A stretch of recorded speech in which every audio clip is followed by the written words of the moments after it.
Good morning, good morning. നമുക്ക് കുരിശ് വരച്ച ക്ലാസ് തുടങ്ങാം. വിശുദ്ധ കുരിശിന്റെ അടയാളത്താൽ ഞങ്ങളുടെ ശത്രുക്കളിൽ നിന്ന് ഞങ്ങളെ രക്ഷിക്കുക. ഞങ്ങളുടെ തമ്പുരാനെ, പിതാവിന്റെയും പുത്രന്റെയും പരിശുദ്ധാത്മാവിന്റെയും നാമത്തിൽ ആമേൻ. എല്ലാവരും ഇരിക്കൂ. എല്ലാവരും സുഖമായിരിക്കുന്നോ? കഴിഞ്ഞ ആഴ്ച എടുത്ത പാഠം എല്ലാവരും വായിച്ചു നോക്കിയോ? ഇന്ന് നമുക്ക് ഒരു കഥ കേട്ടാലോ? നിങ്ങൾക്കറിയാലോ, നമ്മുടെ സഭയിൽ കുറെ വിശുദ്ധന്മാരുണ്ട്. നിങ്ങൾ അവരുടെ പേരൊന്ന് പറഞ്ഞേ.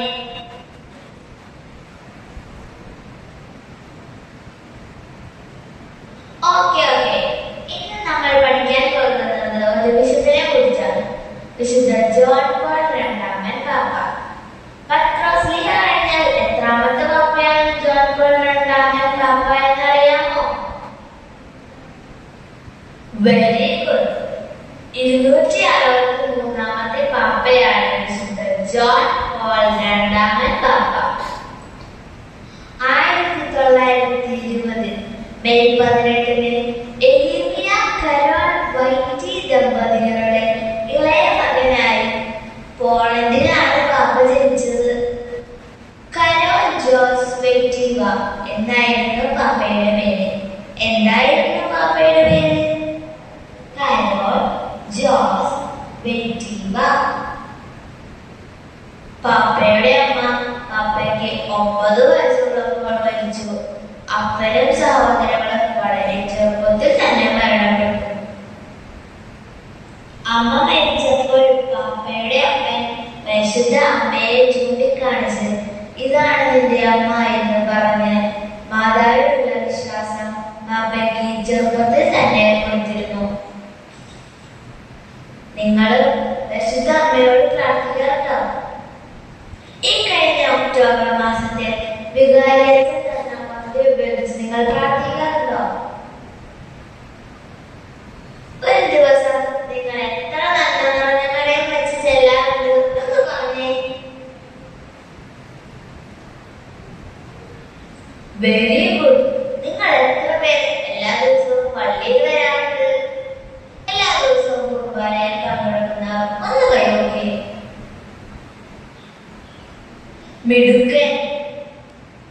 ജോൺ ചെറുപ്പത്തിൽ തന്നെ അൽത്താരപ്പാലനായിരുന്നു.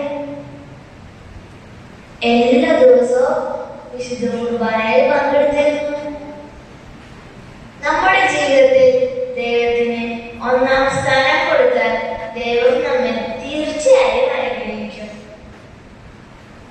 കഥ കേട്ട് നിങ്ങൾക്ക് ബോറടിച്ചോ? എന്നാൽ നമുക്കൊരു വീഡിയോ കണ്ടാലോ?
പുതിയ ഉണർവ് പകർന്നു. 2011 വാഴ്ത്തപ്പെട്ടവനായും 2014 ഏപ്രിൽ 27 ഫ്രാൻസിസ് പാപ്പ ജോൺ പോൾ രണ്ടാമൻ പാപ്പയെ വിശുദ്ധനായി പ്രഖ്യാപിച്ചു. 1978 ഒക്ടോബറിൽ മാർപ്പാപ്പയായി തിരഞ്ഞെടുക്കപ്പെട്ടു. 26 വർഷം നമ്മുടെ സഭയെ ഭരിച്ചു. ഉദാഹരണം വർഷം കുടുംബവർഷം എന്നിങ്ങനെ ഓരോ വർഷങ്ങൾ ആചരിക്കാൻ തുടങ്ങിയത് ജോൺ പോൾ രണ്ടാമൻ മാർപ്പാപ്പയാണ്. 1911 മെയ് 13 സെന്റ് പീറ്റേഴ്സിൽ നടന്ന വധശ്രമം പരിശുദ്ധ അമ്മയുടെ സംരക്ഷണത്താൽ രക്ഷപ്പെട്ടു. അദ്ദേഹത്തെ വധിക്കാനെത്തിയ തുർക്കിക്കാരനായ ഐ അക്കായ്ക്ക് പാപ്പ മാപ്പ് നൽകി. അദ്ദേഹം തികഞ്ഞ ഒരു മരിയ ഭക്തനായിരുന്നു. വളരെ ചെറുപ്പത്തിൽ തന്നെ അമ്മ നഷ്ടപ്പെട്ട പാപ്പയ്ക്ക് അപ്പം പറഞ്ഞു കൊടുത്ത പരിശുദ്ധ അമ്മയിലുള്ള വിശ്വാസം പാപ്പയുടെ ജീവിതത്തിൽ എന്നും കാണാൻ കഴിയും. 14 ചാക്രിക ലേഖനങ്ങളും നിരവധി പുസ്തകങ്ങളും പാപ്പ എഴുതി. നമ്മുടെ ഇടവക മധ്യസ്ഥയായ വിശുദ്ധ കൊച്ചു ത്രേസ്യയെ വേദപാലകതയായി പ്രഖ്യാപിച്ചത് ജോൺ പോൾ രണ്ടാമൻ പാപ്പയാണ്. ലോക യുവജനദിനം ആരംഭിച്ചത് ജോൺ പോൾ പാപ്പയാണ്. അതുകൊണ്ട് യുവജനങ്ങളുടെ പാപ്പ എന്ന് അദ്ദേഹം അറിയപ്പെട്ടു. ഈ ഭൂമിയിൽ ദൈവം ഏൽപ്പിച്ച നിയോഗങ്ങൾ പൂർത്തിയാക്കി 2005 ഈസ്റ്റർ കഴിഞ്ഞുള്ള ദൈവകരുണയുടെ തലേ ദിവസം രാത്രി 9:30 ഞാൻ എന്റെ പിതാവിന്റെ ഭവനത്തിൽ പോകട്ടെ എന്ന് പറഞ്ഞ് ഈ ലോകത്തോട് വിട പറഞ്ഞ് സ്വർഗത്തിലേക്ക് യാത്രയായി. സെന്റ് പീറ്റേഴ്സ് ബസിലിക്കയിൽ അദ്ദേഹത്തെ അടക്കം ചെയ്തു. 3 ദശലക്ഷത്തോളം ആളുകൾ ചടങ്ങിൽ പങ്കെടുത്തു.